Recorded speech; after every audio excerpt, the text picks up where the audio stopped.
Buenos días, mi nombre es Graciela Gómez, yo estoy a cargo del Departamento de Inmunología del Instituto Lanari y en esta clase les voy a hablar sobre las principales manifestaciones de las enfermedades reumatológicas, es decir, las manifestaciones autoinmunes.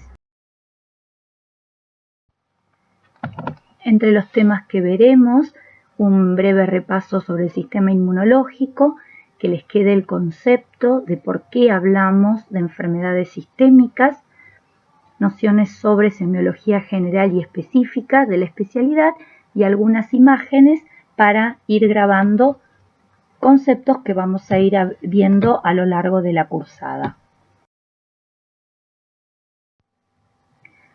Vamos a tener ahora una noción sobre enfermedades autoinmunes reumatológicas. ¿Sí? Cuando ustedes cursan semiología, casi al final de la cursada, durante una semana, hay un módulo que se llama Reumatología, Inmunología, donde van a entrar en conocimiento sobre estas enfermedades. La reumatología es una especialidad dentro de la medicina interna y una de las enfermedades y una de las características de la especialidad que la hacen muy interesante para los que elegimos esta especialidad es todo lo relativo a las enfermedades autoinmunes desde el punto de vista de la especialidad.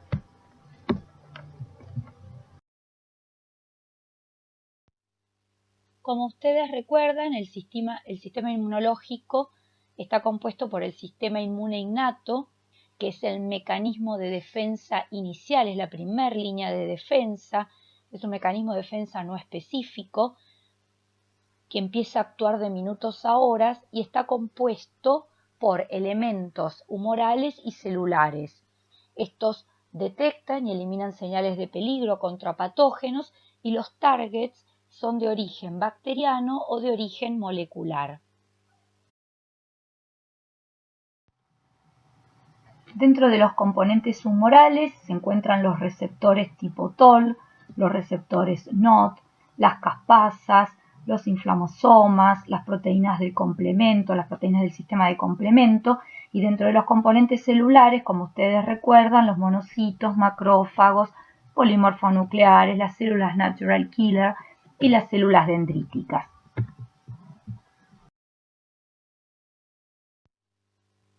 Cuando un patógeno evade el sistema inmune innato, entra en juego el sistema inmune adaptativo. Entonces aquí tienen un rol fundamental las células presentadoras de antígeno, que lo van a hacer a un linfocito T naïf. El linfocito T va a coestimular y va a entrar en acción con un linfocito B. Ambos van a proliferar, se van a activar, el linfocito B va a producir inmunoglobulinas, estos ambos son responsables de la memoria inmunológica, y dentro de las células presentadoras de antígeno, las células dendríticas son las que forman una red de células centinela y tienen una amplia distribución en todo el organismo.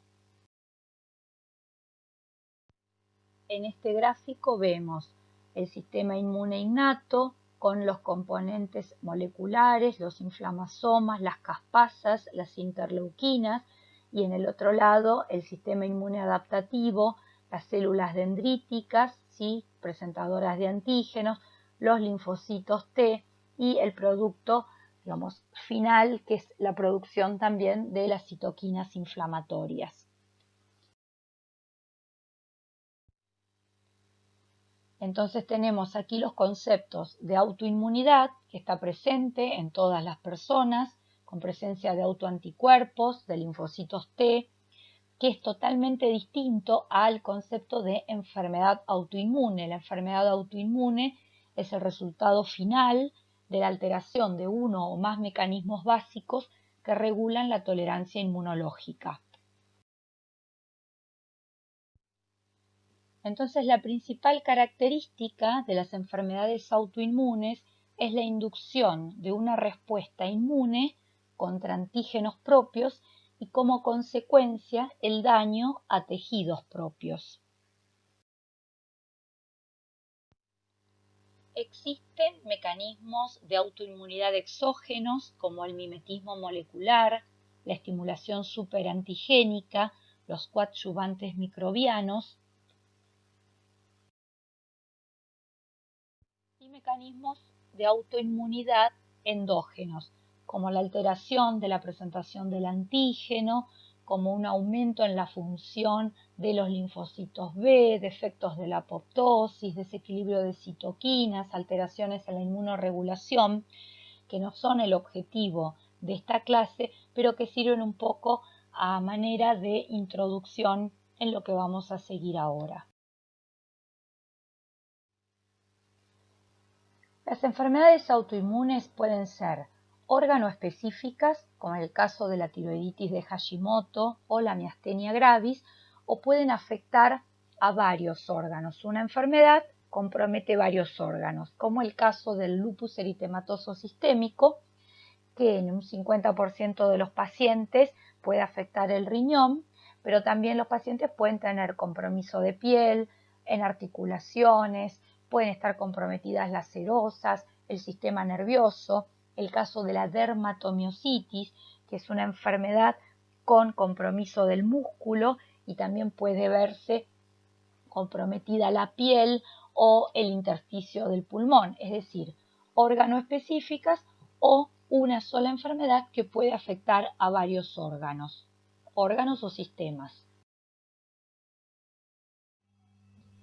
¿Cómo explicamos estas manifestaciones de autoinmunidad?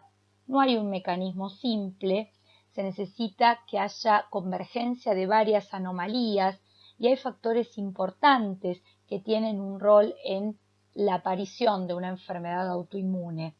Los antecedentes genéticos son importantes, si bien estas no son enfermedades de transmisión genética, pero sí hay una susceptibilidad a tener la enfermedad. Los factores del medio ambiente también juegan un rol importante en algunas enfermedades, como es el caso de la artritis reumatoide, donde el antecedente de haber sido fumador favorece que esa enfermedad tenga la expresión de un anticuerpo y que los rasgos de esa enfermedad sean más severos. Factores como el género del paciente o la edad son importantes porque algunas de estas enfermedades son más prevalentes en las mujeres, algunas que son más prevalentes en las mujeres en edad fértil. Hay algunas enfermedades que son más comunes en los niños y cada una va presentando distintas características de acuerdo a algunos de estos factores. Sí que lo que quiero siempre recalcar es que recordemos que la presencia de autoinmunidad no es un sinónimo de enfermedad autoinmune.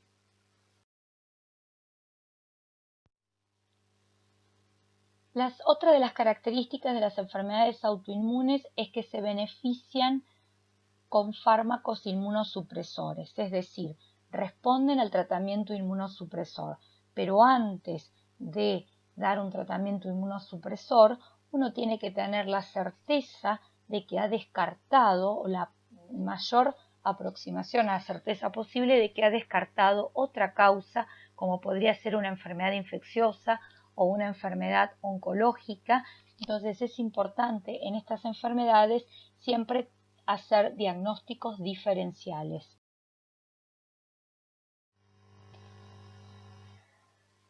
¿Qué pasaba un siglo atrás cuando se revisaba a los pacientes para llegar a hacer un diagnóstico? Entonces, fíjense en este gráfico de tortas, hace un siglo atrás la observación al lado de la cama del paciente era el estándar para hacer el diagnóstico. No se contaban con test diagnósticos en ese momento, entonces era muy importante la evaluación semiológica. ¿Qué es lo que ocurre en los tiempos modernos? Nosotros vemos en el gráfico de torta donde los test diagnósticos han superado a lo que es la observación al lado de la cama del paciente. Sin embargo, especialidades como dermatología para hacer un diagnóstico de psoriasis o de una celulitis, neurología para hacer diagnóstico de enfermedad de Parkinson, los cardiólogos para hacer un diagnóstico de pericarditis y los oftalmólogos con su oftalmoscopio para hacer un diagnóstico de retinopatía diabética, todavía siguen valiéndose de herramientas semiológicas. Lo mismo ocurre con la reumatología, es decir, que nuestra especialidad todavía se asiste de recursos semiológicos para llegar al diagnóstico en una parte de las enfermedades, si bien contamos también con test de laboratorios o con estudios complementarios que nos ayudan a hacer el diagnóstico, pero van a ver cuando cursemos más adelante muchas de las enfermedades el diagnóstico es eminentemente clínico, es decir, un laboratorio no hace el diagnóstico, sino que ayuda, contribuye con el diagnóstico. Y la reumatología se encuentra todavía dentro de esas especialidades.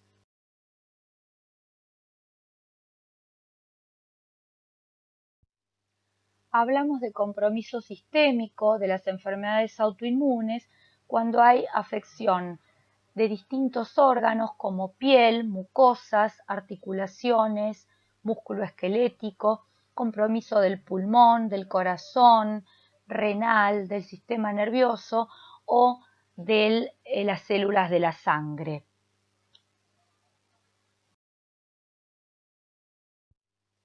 ¿Y qué manifestaciones clínicas pueden tener los pacientes con enfermedades autoinmunes? Las manifestaciones generales que ustedes han visto a lo largo de estos días, de estas clases, fiebre, si los pacientes pueden tener síndrome febril, pueden tener fiebre de origen desconocido o síndrome febril prolongado, astenia, adinamia, pueden tener pérdida de peso y en cada una de estas manifestaciones nosotros tenemos que ir y preguntar cuándo comenzó, qué características, es decir, de cada una de las manifestaciones generales que nos cuenta el paciente, y si no la cuenta el paciente, nosotros ir a preguntarle, y también puede haber manifestaciones específicas, como pueden ser alopecia, fotosensibilidad, úlceras orales, úlceras genitales, fenómeno de Raynaud, artritis, artralgias, tumefacción parotidia, ojo seco, es decir, que vamos a tener características que son comunes a otras enfermedades, pero también características que son más específicas de las enfermedades autoinmunes.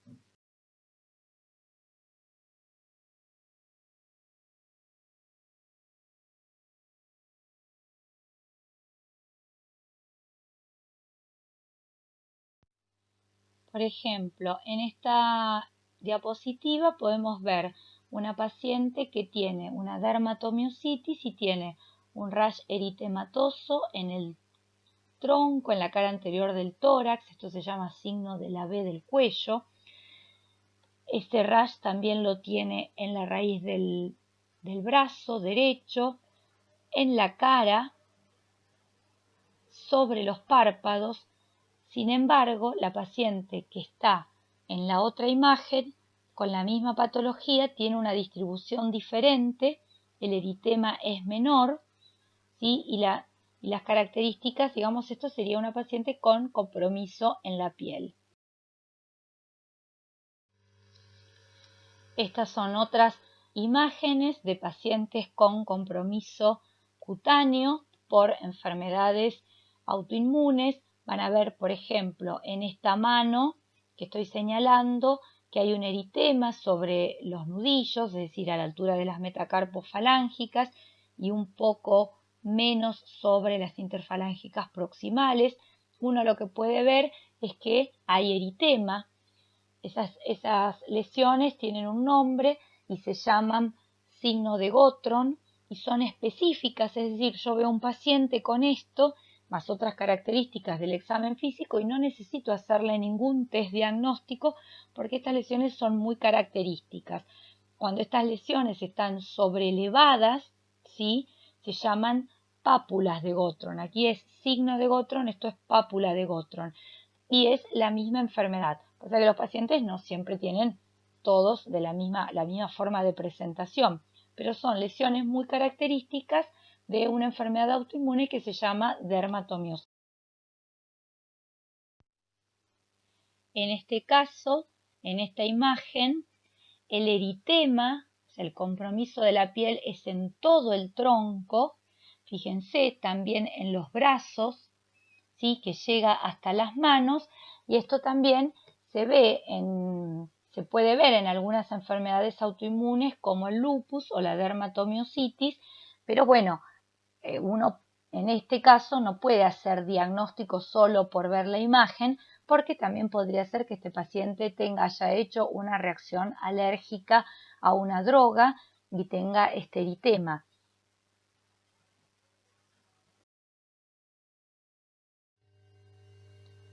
En estas lesiones en piel vemos que algunas son sobrelevadas, confluentes, aparecen generalmente en miembros inferiores. Estas son lesiones purpúricas, no son específicas de las enfermedades autoinmunes, se pueden ver también en algunas enfermedades hematológicas y en algunos casos de infecciones. En este caso hay lesiones papulares violáceas en las extremidades inferiores. ¿Sí? Uno tiene que ver si esas lesiones son sobrelevadas, pero como un dato aislado uno tiene que buscar distintas patologías. Otras lesiones que se pueden ver en piel son las úlceras en miembros inferiores, ¿sí? Donde es importante determinar si las úlceras son dolorosas, si tiene bordes netos, porque uno tiene que distinguir si la úlcera es de origen venoso o de origen arterial.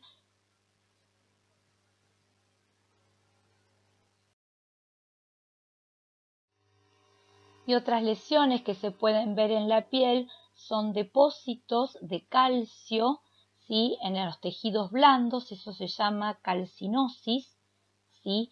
Y nosotros lo vemos en algunas enfermedades como la dermatomiositis juvenil y en la esclerosis sistémica, que por ahí a ustedes les suena más el nombre de esclerodermia. ¿Sí? Son depósitos que al tacto son duros, pétreos y aparecen en superficies de extensión que pueden llegar a ser muy molestos, sobre todo cuando aparecen en sitios de apoyo.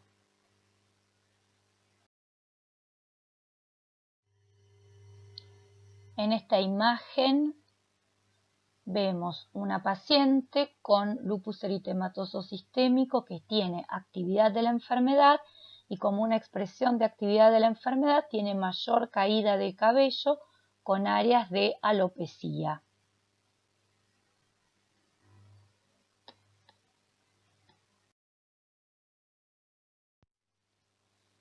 Esta es la misma paciente con lupus eritematoso sistémico cuya enfermedad está activa y que tiene una úlcera oral, una úlcera en el paladar, que es también otra manifestación de actividad de la enfermedad.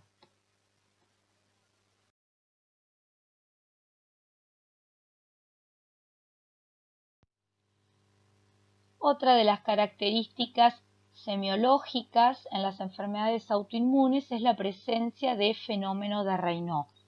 El fenómeno de Raynaud es un desorden vascular que se caracteriza por ataques episódicos, ¿sí? De una marcada palidez en los dedos ante la exposición a frío o ante un estrés emocional. Generalmente es en una respuesta exagerada al frío y que se presenta de una forma bifásica, con palidez y después cianosis, o trifásica. Primero con el frío hay vasoconstricción intensa, el dedo se pone pálido, después por esa hipoxia está oscuro, la fase cianótica, y cuando nuevamente los vasos vuelven a dilatarse y recupera otra vez el flujo, es en esa fase hiperémica, pueden estar más rosados, pero hay pacientes que presentan solo una fase o dos fases y en general se asocian con enfermedades autoinmunes, pero también pueden asociarse con drogas, con fenómenos protrombóticos, pero es una característica de los pacientes con enfermedades autoinmunes que una forma de presentación sea el fenómeno de Raynaud. Este fenómeno de Raynaud puede presentarse con úlceras digitales, ¿sí?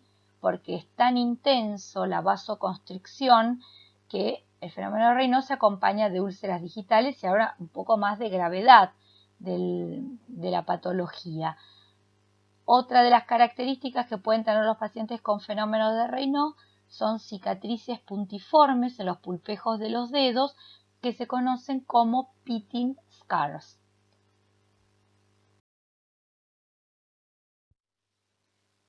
El dolor articular es otra forma de presentación de las enfermedades reumatológicas o de las enfermedades autoinmunes, y el dolor articular puede presentarse solo dolor, que eso se llama artralgia, o inflamación en la articulación, y eso se llama artritis. Cuando afecta una sola articulación, estamos en presencia de monoartralgia o monoartritis. Cuando afecta hasta 3 articulaciones, hablamos de oligoartralgia u oligoartritis, y si son más de 4 articulaciones, estamos en presencia de una poliartritis o poliartralgia. Artralgia es dolor articular, artritis es inflamación articular.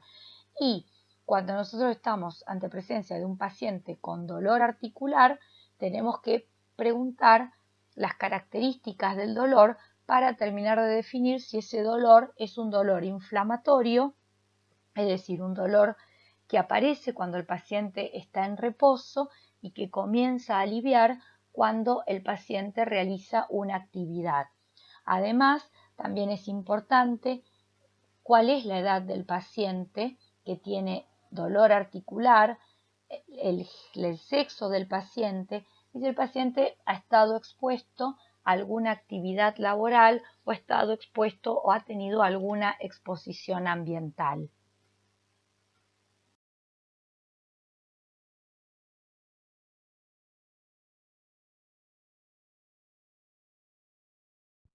Entonces, en la evaluación de un paciente con dolor articular, uno de los sitios donde uno pregunta es si el paciente tiene dolor en las manos y en los pies, ¿sí? Porque uno va a buscar la enfermedad más frecuente que vemos los reumatólogos, que es la artritis reumatoide. Entonces uno examina todas las articulaciones, ¿sí? Hay un examen articular específico, ¿sí? en búsqueda de articulaciones inflamadas o de articulaciones dolorosas. Ustedes ven estas dos articulaciones interfalángicas proximales están inflamadas, ¿sí? En esta imagen también se ve que las articulaciones de las manos y aparentemente también acá las metacarpofalángicas están inflamadas, o uno va a buscar un paciente que tenga dolor en una articulación que ya ha tenido daño grave por la enfermedad. Esta es una mano con subluxaciones, con desviación cubital, si esto es bien característico de la artritis reumatoide.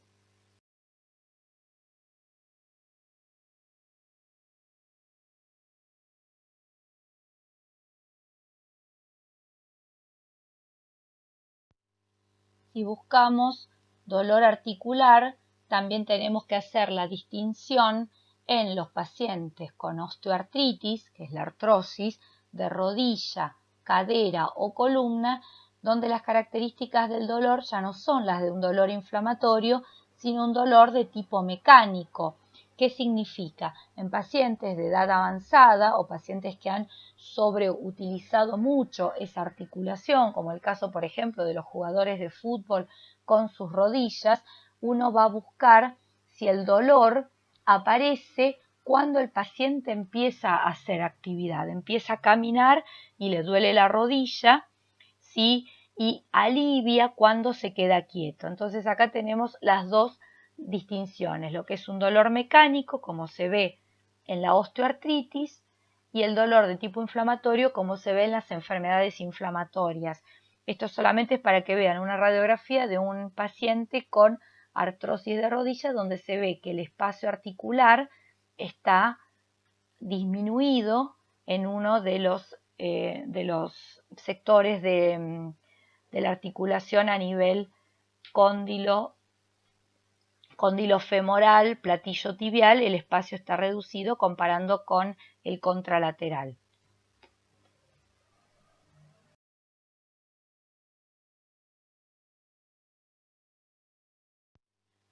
Otro órgano frecuentemente afectado en las enfermedades autoinmunes es el pulmón.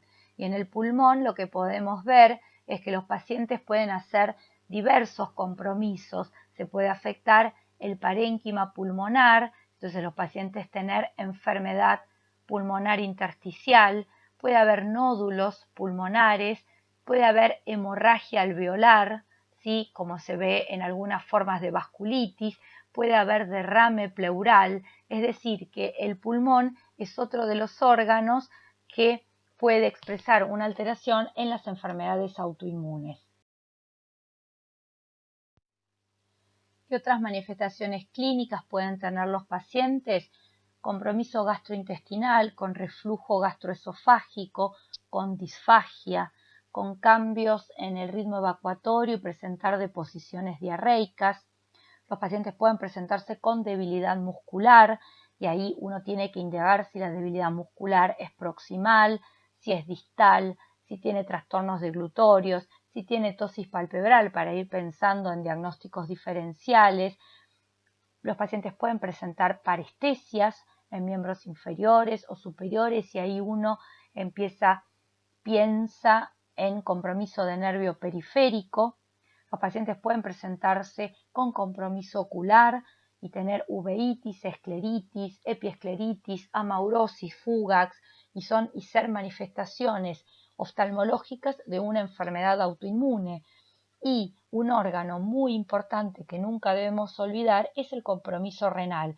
Algunos pacientes pueden tener hematuria, pero en general la hematuria es microscópica y entonces uno la diagnostica con un análisis de laboratorio, pero en el examen físico uno puede encontrar edemas en miembros inferiores, entonces ahí uno tiene que ir a buscar si esos edemas en miembros inferiores son de causa renal, de causa cardiológica, de causa hepática, porque los pacientes pueden estar cursando una insuficiencia renal aguda y esa ser la primera manifestación de la enfermedad y uno tiene que ir a pedirle los estudios específicos para estudiar función renal. También puede pasar que los pacientes vengan a la consulta ya con un daño renal avanzado porque no se ha detectado a tiempo la enfermedad. Hay algunas enfermedades que hacen unas glomerulonefritis rápidamente progresivas y el paciente por ahí ingresa con un daño renal crónico. Pero siempre tenemos que revisar completamente a los pacientes, tenemos que hacer una buena anamnesis para hacer una buena historia clínica con un examen físico completo y no limitarnos a evaluar lo que el paciente refiere. El paciente dice, me duele la mano, yo le voy a revisar las articulaciones, pero no voy a dejar de revisar el resto de los órganos. Voy a revisar el pulmón, voy a revisar el abdomen, voy a evaluar la piel, voy a evaluar lo neurológico, porque como les dije desde el principio, son enfermedades sistémicas.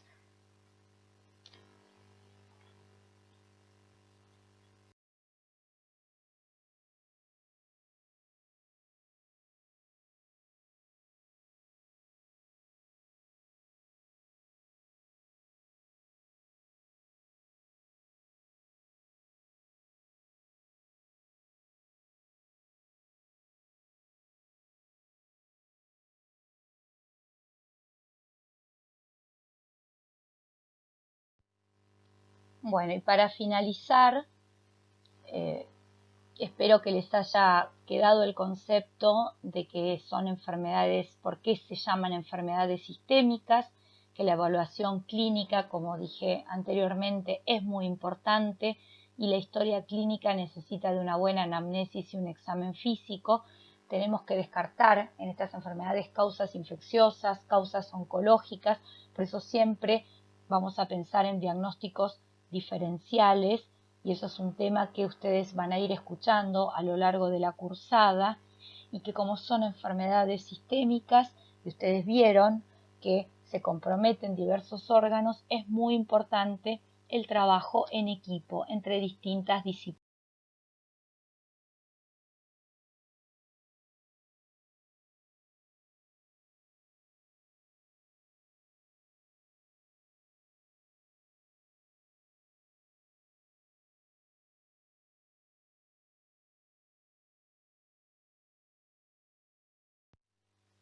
Bueno, muchas gracias por la atención de escuchar esta clase y un mensaje para que no se desanimen porque esto recién empieza.